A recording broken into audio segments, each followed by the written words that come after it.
اما بعد اعوذ باللہ من الشیطان الرجیم بسم اللہ الرحمن الرحیم میرے محترم اساتذہ کرام اور میرے پیارے ساتھیوں السلام علیکم میرا نام فاطمہ ہے میں تمام سوچوں کی تعداد ہوں آج مجھے جس موضوع پر نقل شائع کرنے کا موقع ملا ہے وہ نماز ہے ایک سجدہ جسے تو گرا سمجھتا ہے ایک سجدہ جسے تو گرا سمجھتا ہے ہزار سجدوں سے دیکھا ہے آدمی کو نماز میرے محترم اساتذہ کرام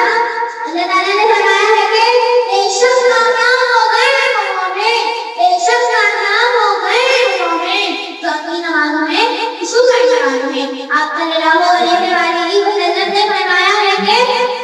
قیامت کے دن سب سے پہلا جس چیز کا حساب ہوگا وہ نماز ہے بس اگر نماز پوری نکل آئے تو باقی اعمال بھی پورے ہوں گے اور نماز بیکار یا خراب نکلی تو باقی اعمال بھی بیکار ہوں گے آپ صلی اللہ علیہ وسلم نے فرمایا ہے کہ نماز جنت کی کنجی ہے نماز دل کا نور ہے نماز مومن کی میراث ہے نماز افضل جماعت ہے اور نماز شیطان کا منہ کالا کر دیتی ہے بس اپنے کردار کا تو قاضی بن جا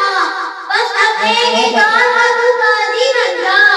جس نمائے ہوئے تجھ سے ایسی تو عادی بن جا